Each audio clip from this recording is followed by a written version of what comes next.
Para comenzar, hermanos, recordemos que nuestro Dios, el Eterno, Él es Rey de Reyes. O sea, comenzando, Él es Rey.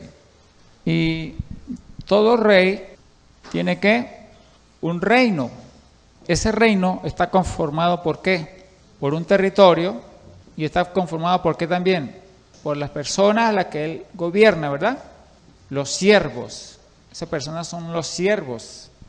En el pasado, el territorio en el cual reinaba el Eterno, nuestro Dios, era Israel. Ese era el territorio.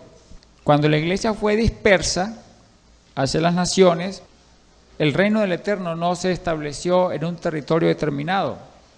Más bien era establecido en cada corazón. Él era rey de cada siervo en el lugar donde él estuviera. Pero proféticamente en este tiempo, el Eterno ha escogido un territorio para reinar. ¿Cuál territorio escogió para reinar? Escogió Táchira y Venezuela. Por eso nosotros tenemos que volver a reaprender este concepto de rey, ¿verdad? Y de entender que el Eterno es para nosotros rey. Porque usted sabe que, como dice ya la oración del Padre Nuestro, ¿verdad? No le llama rey, sino le llama ¿cómo? Padre. Entonces muchos le decimos Señor, le decimos Padre, pero pocos le decimos Rey.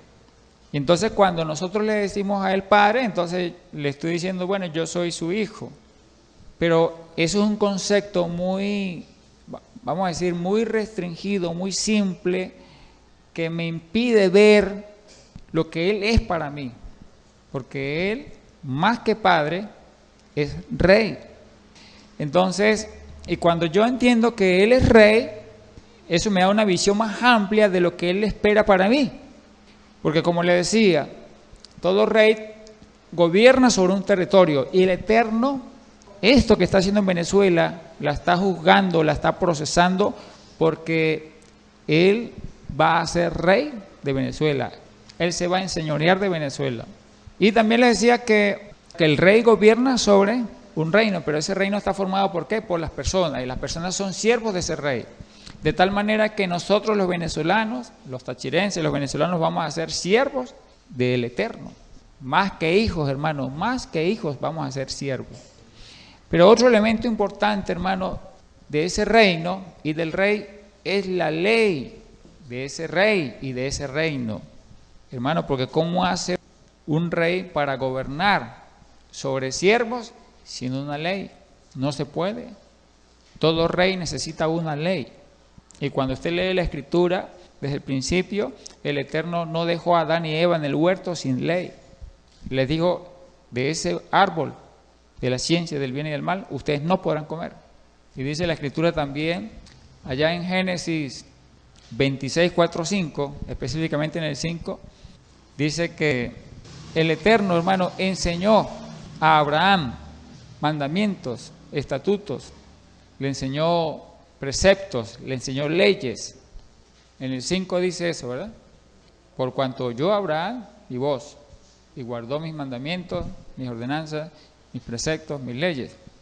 O sea que Abraham, hermano, nuestro padre Abraham conoció a nuestro Dios como un rey. Y ese rey le dio la ley a Abraham, la ley del reino. Y el Eterno, hermano, le permitió a Abraham conocer un reino conforme al corazón de él. ¿Cuál fue el reino que conoció Abraham? Y el Eterno le dijo, yo quiero en la tierra un reino como el que él te estoy mostrando. ¿Cuál fue el reino que el Eterno le mostró a Abraham? El de Salem. Cuando Abraham se consigue con Melquisedec, Abraham fue hasta Salem y conoció el reino de Salem. Porque recuerden, hermano, que Melquisedec era rey y sacerdote.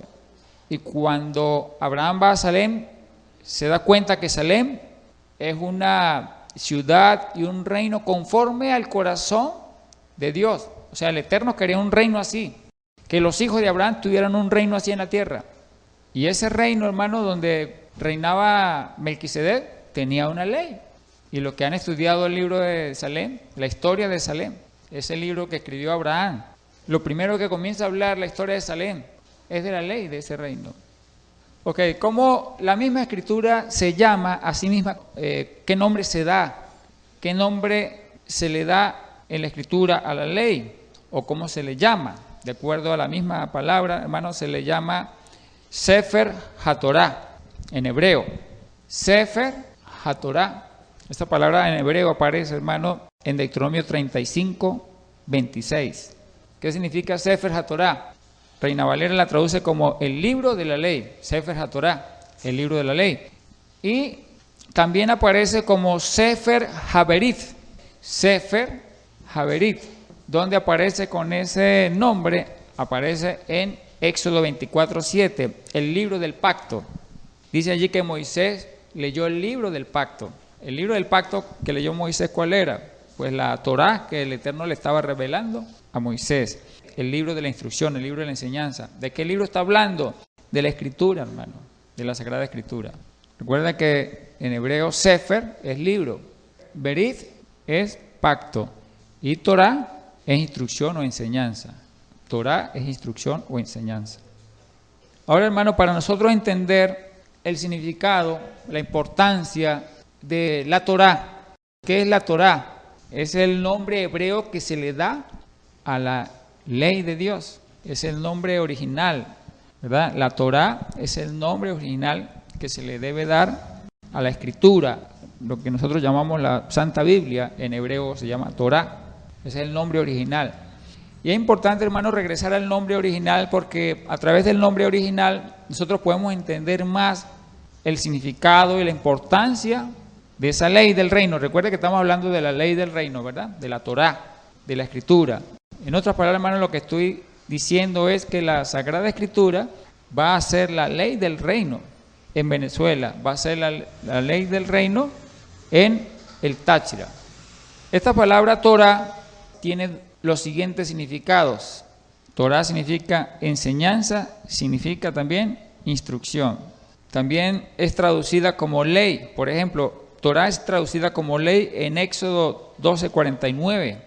Es traducida como enseñanza en Proverbios 6:23. Y es traducida como instrucción en Proverbios 1:8. Claro, la mayoría de las traducciones que se le dan a esta palabra Torá es ley. Cada vez que usted lee ley en el Antiguo Testamento, realmente ahí está la palabra Torá. Ahora, esta palabra Torá, hermano, se deriva de otra palabra hebrea que es la palabra Yará. Y esa palabra es lo que me permite entender el significado de la Torá, o sea, de la ley del Eterno, y la importancia de la ley. ¿Para qué sirve esa ley? ¿Para qué el Eterno la dio? ¿Y qué propósito tiene el Eterno con darme esa ley, esa Torá, esa enseñanza? Esta palabra Yará, ese es un verbo que tiene varios significados. Para yo saber el propósito de la Torá, necesito estudiar esta palabra, Yará. Voy a comenzar a describir los significados de la palabra Yará. El primer significado de la palabra Yará es enseñar. ¿Qué significa esto? Que la Torá es dada ¿para qué? Para enseñar. O el propósito de la Torá, ¿cuál es? Es enseñar. ¿Dónde aparece esa palabra Yará con el significado de enseñar? Fíjate, hermano, tan bonito como en la Escritura, usando la palabra Yará, nos podemos dar cuenta de la importancia de la Torá. Voy a leer algunos textos, algunas frases. Dice Éxodo 4:12, la Torá enseña lo que debemos hablar. La Torá enseña lo que debemos hablar. ¿Eso está dónde? Éxodo 4:12.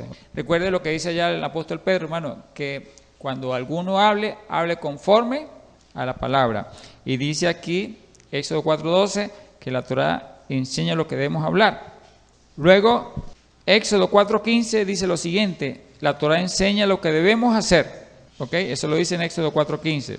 Luego, Éxodo 24:12 dice, la Torá enseña mandamientos.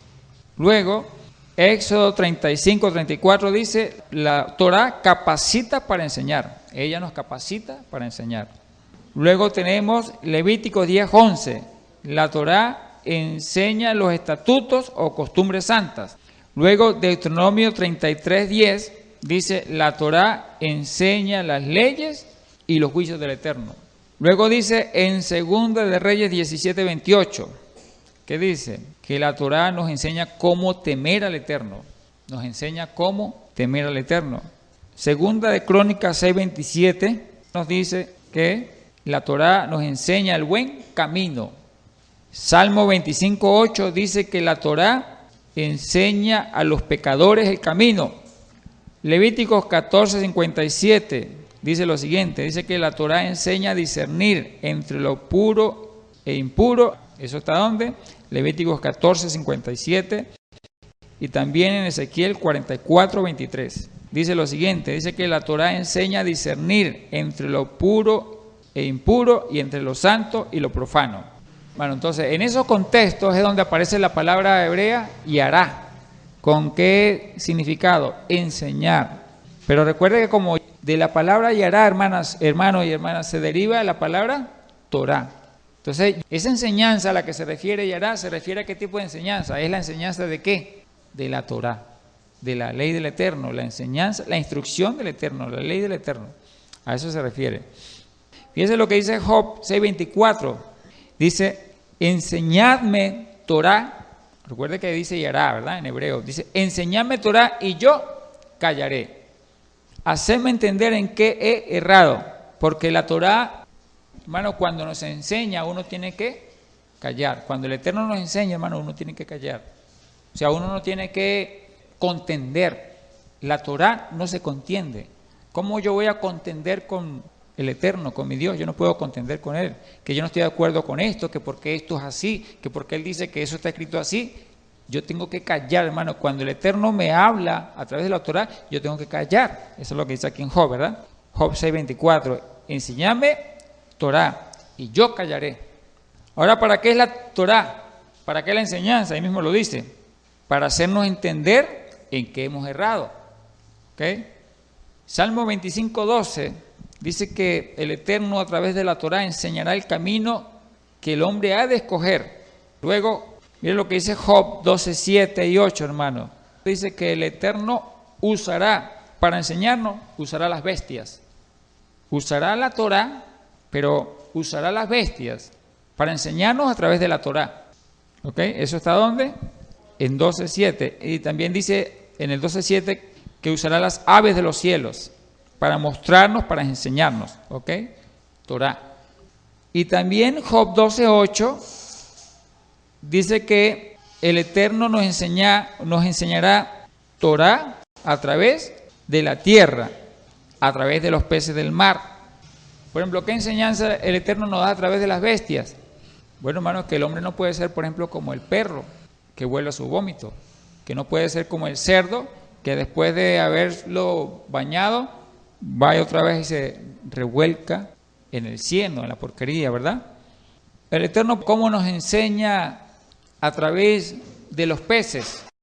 ¿Qué enseñanza de Torá nos da el Eterno a través de los peces? Por ejemplo, yo le expliqué a ustedes que el Eterno solamente nos permite comer de los peces que tengan, ¿qué? Escamas. Ajá. ¿Qué significan las escamas? Hermano, la palabra hebrea con la que se escribe escamas es la misma palabra hebrea para hacer referencia a la cota de malla que usa el guerrero. Cuando un guerrero se viste con la cota de malla, que es una camisa especial, pero de anillos, de acero, son como anillitos de acero, entonces esa camisa especial, que es la cota de malla, me va a proteger de los ataques del enemigo, o sea, me va a impedir que el enemigo me corte con la espada. Entonces, cada vez que yo como el pez con escamas, yo le veo la escama, le voy quitando las escamas para comerlo, eso me recuerda a mí que yo necesito yo también tener esas escamas, estar forrado de las escamas, o sea, de la cota de malla. Y la cota de malla, hermano, tiene que ver con la entereza de carácter. Yo se lo enseñé a ustedes. Eso es una enseñanza. Para formar, hermano, la cota de malla en un siervo del Eterno, en un guerrero del Eterno, se deben recibir enseñanzas. Esa enseñanza es lo que va a formar la cota de malla, la entereza de carácter. ¿Ok? De tal manera, por ejemplo, hermano, que un siervo que no tenga la entereza de carácter no va a ser como un pescado de escamas, sino va a ser como un bagre. O sea, como el pescado de piel que no tiene escamas, ¿verdad? Pero recuerde que nosotros no podemos comer peces que no tengan escamas. ¿Por qué? Porque son inmundos. Ok. Fíjese lo que dice Job 34:32. Dice, enséñame tú lo que yo no veo. Si dice mal. Porque la Torá, hermano, usted sabe que hay muchas cosas que uno no ve mal. Hay cosas que uno cree que está bien. Pero la Torá es lo que nos va a enseñar lo que nosotros no vemos. Hay cosas que a nosotros nos cuesta ver, no lo vemos, pero en la Torá están escritas. Entonces ella nos enseña acerca de las cosas que no podemos ver y que estamos haciendo mal. Eso es lo que dice allá en Job 34, 32. Y fíjense, hermanos, lo que dice allá Job 30, 19. Aparece la palabra yará, pero con otro concepto, con el concepto, hermanos, de derribar. La palabra yará, de donde se deriva Torah, ¿verdad? Ya ahí no significa enseñar, ahí significa es derribar. Y miren lo que dice allí, dice, Él me derribó en el lodo y soy semejante al polvo y a la ceniza. En otras palabras, hermanos, que el Eterno ahí nos quiere como enseñar de que Él usa la Torah para derribarnos y hacernos semejantes ¿a qué? Al polvo y a la ceniza. Porque el altivo, hermano, el altivo necesita convertirse ¿en qué? En humilde, en manso. ¿Y el Eterno qué usa para derribar al altivo? Usa la Torá, usa la enseñanza. Y a través de la enseñanza, por supuesto, Él usa varias maneras. Una de las maneras como Él me hace humilde a mí es a través de la enseñanza. ¿Ok? Él me enseña humildad. A través de la Torá me enseña humildad. O sea, me convierte en polvo y ceniza. ¿Sí? Una persona humilde, hermano, es, en sentido figurado, es como polvo y ceniza. Y entonces el Eterno usa la Torá para enseñarme mansedumbre, para convertirme en polvo y en ceniza. La buena enseñanza, la enseñanza de la Torá, me convierte en polvo y ceniza. Me hace manso, me hace humilde. Pero cuando yo no quiero escuchar Torá, no quiero escuchar la enseñanza de Él, sino mandamientos de hombres, no quiero escuchar los mandamientos de Él, sino los mandamientos de hombres, doctrinas de hombres, entonces el Eterno usa otros elementos para convertirnos en polvo y ceniza. ¿Qué usa? El castigo, la reprensión, usa la disciplina, usa la vara. Entonces Él a través de la vara, del castigo, nos humilla nuestra soberbia. ¿Okay? Esa es la otra manera, pero también la Torá, el Eterno la usa para enseñarnos lo que es humillación y humillarnos. ¿Okay? Esta palabra yará, hermanos, también tiene otro significado que es, no lo escribí aquí, erigir. El significado es erigir. Erigir, hermano, es como levantar un monumento, ¿sí? Levantar un monumento, edificar un monumento. Un monumento es una estructura muy importante que se vea lejos. Por ejemplo, una estructura emblemática, un monumento en Nueva York, ¿cuál es? La Estatua de la Libertad. ¿Ve? O sea, eso es una obra monumental. ¿Por qué? Una obra inmensa, una obra hermosa, una obra costosa y una obra que tiene fama, vamos a decirle así, una obra famosa. ¿Quién no sabe de la Estatua de la Libertad? ¿Quién no la conoce? Entonces, eso es una obra monumental. Entonces, la palabra yará significa que la Torá sirve, el propósito de la Torá es levantar monumentos, construir una obra monumental. ¿Ve? Por eso tiene este significado de erigir. ¿Dónde tiene este significado de erigir la palabra yará? Allá en Génesis 31, 51. Dice allí, he aquí este monumento que he erigido entre tú y yo, o que he levantado. Eso lo dice Jacob. Jacob dice eso, este monumento que he levantado o he erigido, porque él levantó un monumento allí, una obra monumental, pues, como señal de un pacto.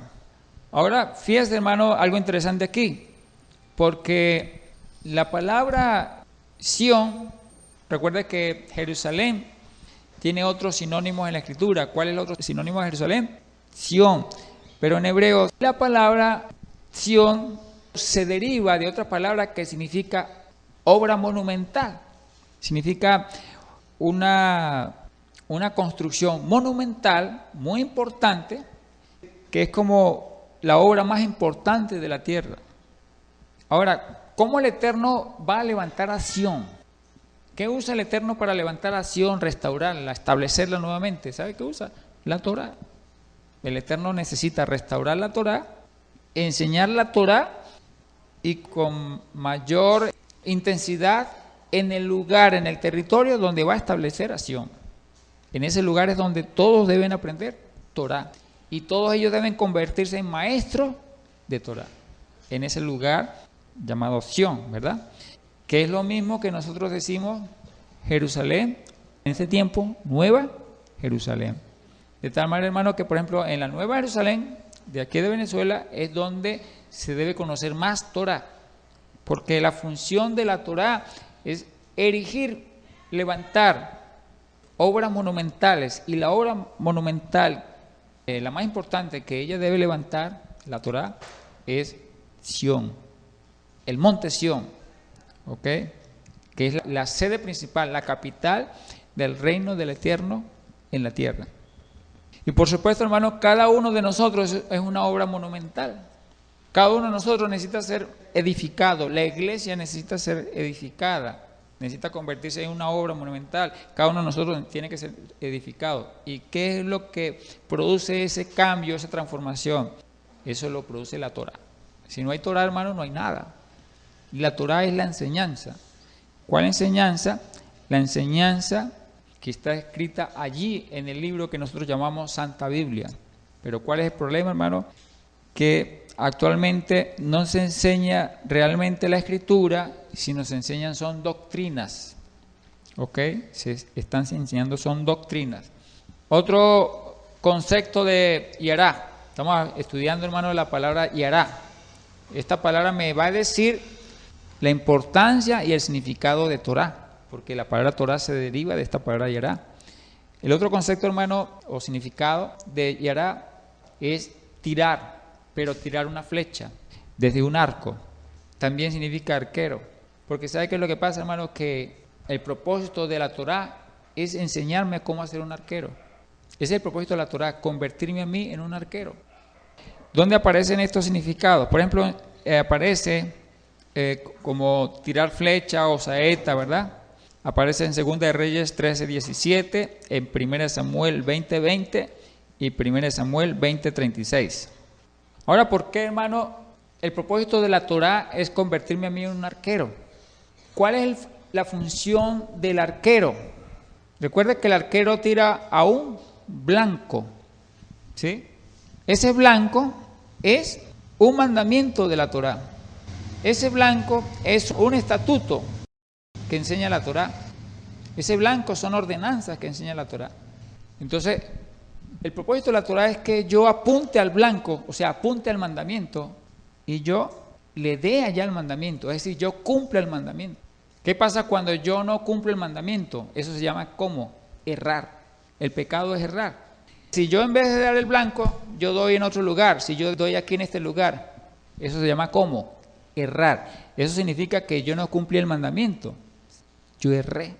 Imagínese, hermano, que nosotros todos los días, en todo lo que usted hace, imagínese esto, cada vez que usted hace algo, es como el trabajo de un arquero, usted está lanzando una flecha a un blanco.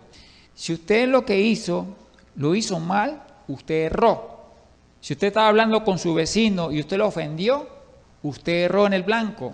Si usted como madre da un consejo a su hijo o a su hija y usted erró en el consejo, ¿dio el blanco o no dio en el blanco? Erró, no dio en el blanco. Ahora, ¿por qué no damos consejos correctos a los hijos? Errados. ¿Por qué damos conceptos errados a los hijos? Porque no conocemos Torah. ¿Ve? Porque la Torah es lo que me enseña a mí a dar al blanco. ¿Por qué nosotros, hermanos, nos equivocamos cuando nos sentamos a comer y comemos cosas que a Dios no le agrada, que al Eterno no le agrada? Porque no conozco Torah en el sentido de qué es lo que yo debo comer para no ofender al Eterno con lo que yo como, por ejemplo. Entonces, para yo dar al blanco, hermano, todo el tiempo, yo necesito conocer mucha Torah. Y entonces, las personas, nosotros, hermanos, erramos todos los días cientos de veces. Escuche lo que estoy diciendo. Todos los siervos del Eterno erramos todos los días cientos de veces. No damos al blanco cientos de veces. ¿Cuál es la razón por la cual erramos cientos de veces? Porque no conocemos Torah. Y también ¿por qué erramos cientos de veces? Porque no hay temor, porque hay algunos que conocen Torah, pero sabiendo, teniendo la puntería y sabiendo dónde está el blanco, a propósito tiran para otro lado. ¿Por qué? Por rebeldía. Y ese es otro caso, ¿no? Sabiendo cómo y teniendo la puntería, porque ya tiene la puntería. ¿De dónde está el blanco y cómo hacerlo? No tiran al blanco, sino tiran a errar, por la soberbia, por la rebeldía. Otro significado, hermanos, de la palabra yará es devastar, derribar, arrojar o herir. Y esto, hermano, tiene que ver con guerra. Lo que se le hace a un enemigo, ¿qué se le hace? Se le derriba, se le arroja, ¿verdad? Se le hiere. ¿Y por qué la Torá tiene que ver con esto de devastar? Porque, hermano, cuando nosotros vamos a hacer guerra con nuestro enemigo, que es Satanás, o contra un reino, que es el reino de las tinieblas, yo necesito usar como arma la Torá. ¿Ve? La Torá es el arma. ¿El arma para qué? Para derribar, para devastar, para arrojar o para herir. ¿A quién? Al enemigo. Por ejemplo, Éxodo 15:4. Éxodo 15:4, hermano, dice lo siguiente. Dice, echó, arrojó. Esa palabra arrojó, recuerde que yará significaba en otros textos, significaba ¿qué? Enseñar, tirar, flecha, ¿verdad? Pero en este texto significa es arrojar, echar, arrojar. O sea, ya tiene que ver, el uso de la palabra tiene que ver con ¿qué? Con guerra. Porque ¿a quién se le arroja? Al enemigo. Al enemigo yo lo arrojo, lo tiro, ¿verdad? Dice, arrojó en el mar, ¿qué arrojó? Los carros del faraón y su ejército. ¿Cómo hago yo para arrojar los ejércitos del enemigo? ¿Con qué lo arrojo? Con Torá. ¿Ve? Si yo no conozco Torá, si yo no tiro al blanco, porque hay que aprender a tirar al blanco, hermano. Los guerreros que pueden salir a la guerra son los guerreros expertos, los arqueros expertos en tirar al blanco. Porque el Eterno, hermano, no respalda en la guerra a los guerreros o a los arqueros que erran al blanco, o sea, a los pecadores, mejor dicho. A los pecadores, el Eterno no los respalda en la guerra contra el enemigo. Esta palabra yará también significa devastar reinos, por ejemplo, en Números 21:30. Y en Salmo 64:7 traduce herir, herir con saeta. Traduce herir. ¿En dónde? En Salmo 64:7. Entonces, la Torá, el arma que yo uso para herir a mi enemigo, para devastar el reino del enemigo, es el arma que yo uso para arrojar a los ejércitos del enemigo. ¿Sí vio? Eso lo dice allí, esa palabra, es lo que nos enseña esa palabra. Y coloco un ejemplo, hermano. Recuerden que, por ejemplo, el apóstol Pablo nos enseña ya en Efesios 6:17 que la palabra es la espada del Espíritu. Y también otro ejemplo, Lucas 4, de 3 al 13, que enseña allí que Satanás fue a tentar a Jesucristo, Yeshua fue a tentarlo. ¿Y qué arma utilizó Jesucristo, Yeshua, qué arma utilizó para defenderse contra el enemigo? Usó Torá. Lo que hizo fue citar Torá, usar la palabra. Lo primero que le dijo, ¿qué fue? No solo de pan vivirá el hombre, sino de toda palabra que sale de la boca de Dios.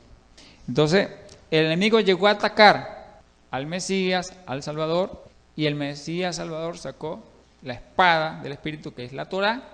Usted sabe que en hebreo la palabra boca es P, pero no solamente significa boca, también significa filo de la espada.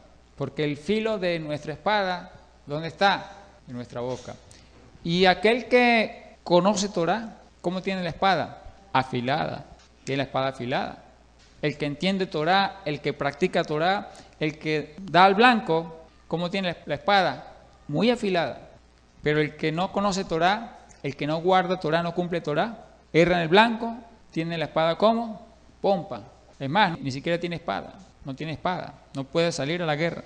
Ok, ya vimos esta palabra yará. Ahora voy a explicarle dos palabras más que se derivan de la palabra yará y tienen que ver con Torá. Está la palabra yoré. Esa palabra yoré, ¿qué significa, hermano? Significa lluvia temprana. Y ustedes van a decir, bueno, ¿qué significa la lluvia con Torá? Para nosotros nada, pero para los hebreos sí. Porque esto, hermano, tiene que ver con el hebreo, con la lengua santa. Cuando el Eterno les dio el hebreo, el propósito del hebreo, de esa lengua, era enseñar muchas cosas. A través de esas palabras, era enseñar grandes cosas. Entonces, ¿cuál es el propósito de la lluvia? Bueno, la lluvia produce fertilidad en la tierra. La lluvia trae prosperidad a una tierra. Cuando no llueve, ¿qué hay? Sequía. Y cuando hay sequía, ¿qué trae? Hambre, trae escasez. Entonces, hermano, Por eso es que la Torá y la lluvia temprana están relacionados. ¿Por qué, hermanos? Porque en un lugar donde se enseña Torá, se produce el mismo efecto o el mismo resultado de la lluvia. Imagínense, hermanos, que ustedes entran en una congregación, duran un año en una congregación y no le enseñan Torá. ¿Qué hay en su vida? ¿Sabe qué hay? Sequía. ¿Sabe qué hay? Esterilidad. ¿Sabe qué hay? Muerte. ¿Qué frutos hay ahí?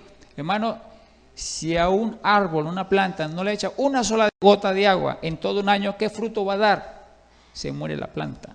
Si no hay Torá, no hay vida, hermano. Por eso lloré, ¿verdad? Lloré y Torá son palabras que están asociadas en el contexto hebreo y deben estar asociadas en el contexto de nosotros, hermano. Si no hay Torá, no hay vida. Si nosotros somos árboles que debemos dar frutos, el árbol que necesita lluvia. Y la lluvia, hermano, es la Torá. La Torá es la que nos riega como árboles, nos riega para que nosotros podamos dar buenos frutos. ¿Ok? ¿En qué textos aparece esta palabra lloré? Aparece en Deuteronomio 11:14, aparece en Jeremías 5:24 y aparece en Oseas 6:3. Ahora, si no hay lluvia, hermano, ¿qué hay? Sequía. Y usted sabe que nosotros, desde el punto de vista del contexto de la Escritura, el Eterno envía sequía. ¿Por qué envía sequía a la tierra? ¿Por qué el Eterno envía sequía a su pueblo? ¿Sabe por qué? Porque menosprecia la Torá. Cuando un pueblo, hermano, menosprecia la Torá, o sea, la enseñanza de su palabra, el Eterno envía sequía a ese pueblo. Venezuela en este tiempo, hermano, está en tiempo de sequía. ¿Por qué en tiempo de sequía? Se está produciendo mucho menos frutos que hace años, ¿verdad? Hay sequía, hermano, de producción petrolera, hay sequía en producción de gasolina, por eso que está faltando la gasolina. Hay sequía, hermano, en la producción empresarial, las empresas están cerrando, eso es un tipo de sequía. Hay sequía en la producción de agricultura, no se produce la misma cantidad de hortalizas, de frutas de hace años, hermano. Ahora, ¿por qué hay esa sequía en Venezuela? Porque Venezuela, hermano, el Eterno le está ordenando que estudie Torá, que aprenda Torá, y Venezuela no quiere aprender Torá para guardar Torá. Por ejemplo, ¿dónde aparece la palabra sequía en la Escritura? Aparece en Deuteronomio 28, 22. Recuerda que Deuteronomio 28, hermanos, son las maldiciones que el Eterno envía a su pueblo cuando no guarda su Torá, sus mandamientos. Eso lo dice ¿dónde? En el Deuteronomio 28, 15. Dice, si usted no guarda estos mandamientos, o sea, si no cumple la Torá, entonces vendrán estas maldiciones. Y una de las maldiciones que aparece allí es la sequía. Y el propósito de la sequía, hermano, es decirle a ese pueblo, ¿sabe por qué no está lloviendo? Así le dice el Eterno, ¿sabe por qué no hay lluvia? Porque ustedes no quieren Torá, no quieren la lluvia temprana que yo mando para traer fertilidad a mi pueblo. Entonces, cuando un pueblo, hermano, menosprecia la Torá, la enseñanza, la instrucción del Eterno, el Eterno le envía sequía, y es lo que está pasando en Venezuela. Jeremías también le explica a aquel pueblo, hermano, porque en los días de Jeremías, recuerde que Jeremías estaba profetizándole juicio a Judá, y en esos días que Jeremías estaba profetizando juicio, había sequía en Judá. Ahora, ¿pero por qué había sequía? Por lo mismo, porque ese pueblo no quería recibir la enseñanza. Ese pueblo había menospreciado la Torá y el Eterno le había enviado la sequía. El texto es Jeremías 14:1. Aparece en Jeremías 14:1. También, hermano, en 1 Reyes 17:1 aparece cuando el Eterno le dice a Elías, profetiza que no lloverá sobre Israel por más de 3 años. Y Elías profetizó, no lloverá, sino por mi palabra, dijo él, ¿no? Ahora, ¿pero por qué el Eterno envió aquella sequía? La envió porque aquel pueblo se había entregado, hermano, a practicar el culto a los Baales, que era la diosa que estaba promoviendo Jezabel. Un culto a los dioses de Israel. Y habían menospreciado al Dios del cielo. Entonces el Eterno les envía sequía. También otra palabra donde aparece la sequía, hermano, es Ageo 1, del 9 al 11. El Eterno levanta al profeta Ageo y le dice a Ageo, ve y profetiza a aquel pueblo y dile, yo les he enviado sequía porque mi casa está abandonada, Cada quien está ocupado de sus asuntos, de su propia casa, y mi casa la tienen abandonada. Y por eso dile a ese pueblo Ageo que yo he enviado esa sequía, porque ustedes han menospreciado mi casa. Y uno a la casa del Eterno, ¿qué va a aprender? Torah. Uno va a la casa del Eterno a aprender Torah. La otra palabra, hermano, que está relacionada con Yerá, que se deriva de Yerá, y que está relacionada con Torah, ¿verdad? Es moré. En hebreo, moré, hermano, es maestro. Esta palabra moré tiene dos significados en la escritura, en el hebreo antiguo, no en el hebreo moderno, hermano. En el hebreo moderno, moré significa solamente maestro, pero en la escritura, moré significa lluvia temprana también, lluvia y significa maestro. ¿Dónde aparece esta palabra moré? Aparece en Isaías 30:20. Dice allí, tus maestros nunca más te serán quitados. En segunda de Crónicas 15:3 aparece allí, sin sacerdote que enseñara. Entonces cuando dice que enseñara, ahí aparece es moré, o sea, sin sacerdote, maestro. Israel ha estado por mucho tiempo sin un sacerdote maestro que le enseñe la ley. Y eso dice en segunda de Crónicas 15:3. Y esta palabra moré en Joel 2:23 tiene como significado lluvia temprana. Entonces significa que maestro y lluvia temprana, esa palabra moré. Ahora la pregunta es, ¿por qué moré significa tanto maestro como lluvia temprana? Por lo siguiente, hermano, la única manera de que llueva, ¿sí?, es que hayan ¿qué? Si usted mira el cielo, ¿cómo sabe usted que va a llover? Nubes, ¿verdad? Ah, bueno. El maestro es como la nube. Si no hay maestro, no hay Torah, porque el maestro es el que enseña la Torah. ¿Ve? Si no hay nubes, no hay lluvia. Y si no hay maestro, no hay Torah. Entonces, el Eterno a través de esta palabra moré, lo que nos está diciendo es lo siguiente: usted para aprender Torah tiene que buscar un moré. Porque la Torah, hermano, está escrita en la palabra. Usted debe decir, no, pero es que yo tengo la Torah en la casa.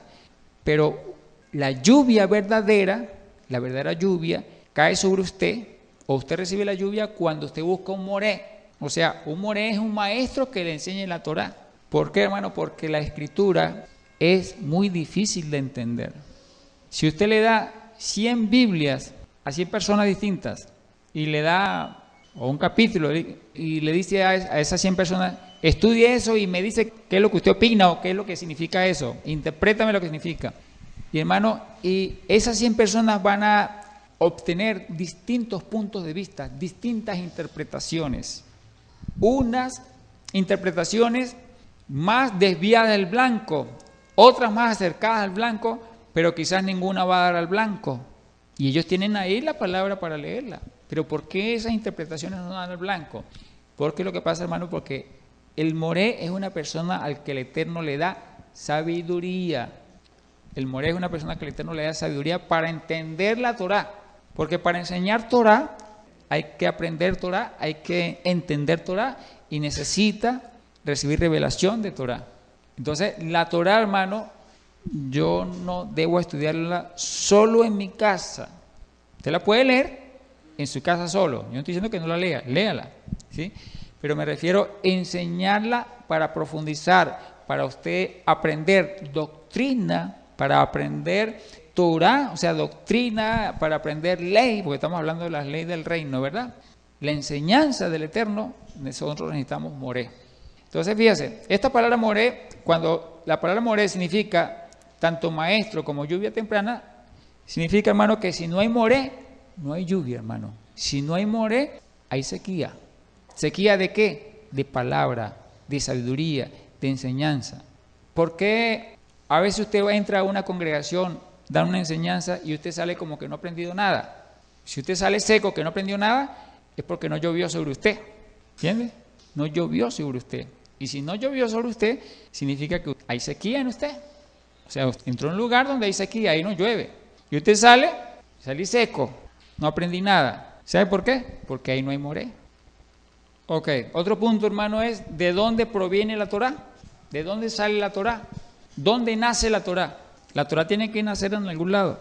Entonces, la Torah, hermano, siempre en el pasado el Eterno la reveló a sus siervos, los profetas. El Eterno siempre la reveló a sus siervos, los profetas. Y tenemos como ejemplo a Moisés, cuando Israel sale de Egipto junto con Moisés, ellos no tenían todavía Torá. Tenían quizás un conjunto de enseñanzas, conjunto de instrucciones, pero no tenían una Torá formal como para un reino, para que Israel fuera regida por una ley de un reino, para que Israel fuera un reino, regido por una ley formal, como Venezuela, que tiene una constitución y que tiene unas leyes. Entonces Israel no tenía una Torá, una ley, ¿okay? La ley del reino. Y cuando Moisés va al Sinaí, el Eterno le va entregando, le va revelando a Moisés la Torá, o sea, la ley, la instrucción, la enseñanza que iba a usar Israel para solucionar legalmente, desde el punto de vista legal, jurídico, legal, todos los asuntos del reino. Para eso fue la Torá. Ahora, ¿qué pasa, hermanos? Que esa Torá se va desdibujando, se va alterando con el tiempo. Y le pongo como ejemplo, allá el sacerdote Elí, 1 Samuel capítulo 2, el sacerdote Elí, hermano, y los hijos, dice ya en 1 Samuel 2, capítulo 3 también, dice que los hijos de Elí eran adúlteros, eran pecadores, dicen que eran impíos, dice que eran ignorantes, o sea, sacerdotes e ignorantes. ¿Quiénes eran los maestros de la Torá en aquel tiempo? ¿Saben quiénes eran los maestros? Los sacerdotes. Y si esos maestros o esos sacerdotes, esos moré, ¿sí?, eran ignorantes, ¿usted cree que iba a llover sobre Israel? No iba a llover sobre Israel, hermano. Iba a haber sequía espiritual.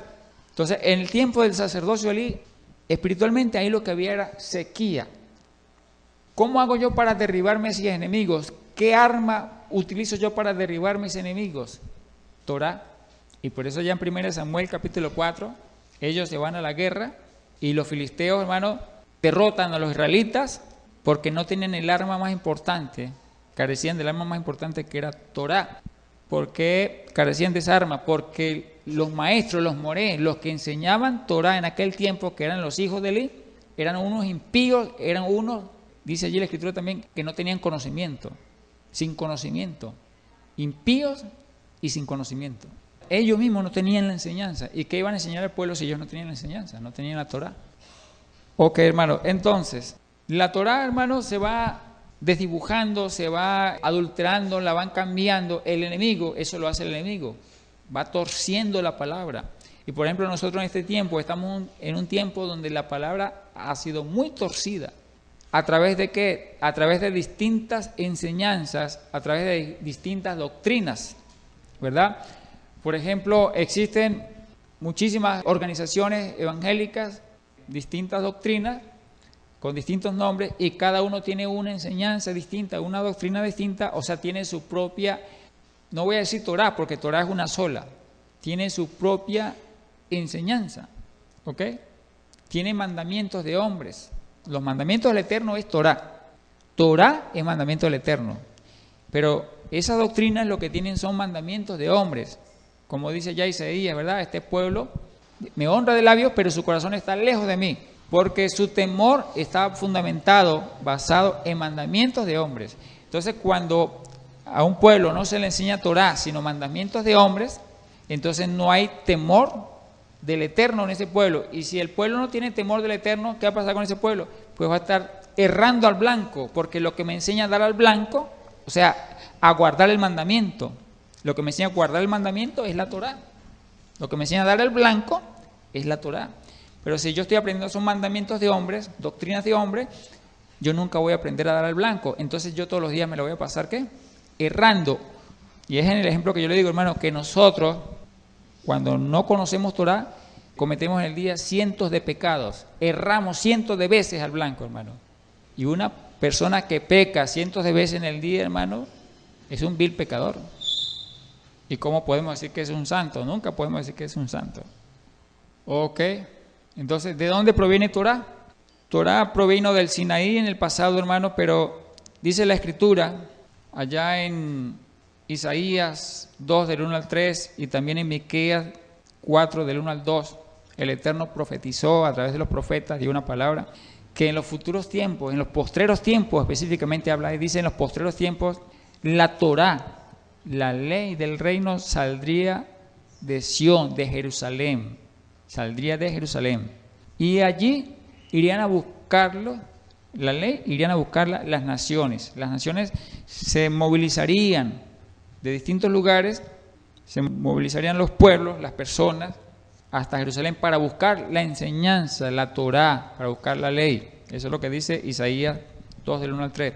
Pero ¿qué pasa, hermano? Que en este tiempo el Eterno va a levantar una nueva Jerusalén aquí en Venezuela, va a levantar una nueva Jerusalén aquí en el Táchira, de tal manera, hermano, que de aquí del Táchira es donde va a salir la Torá en este tiempo.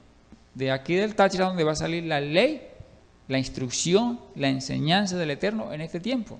Para que eso se cumpla, hermano, el Eterno tiene que estar levantando un remanente en distintos lugares donde está revelando.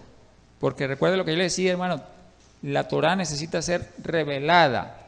Necesita ser revelada.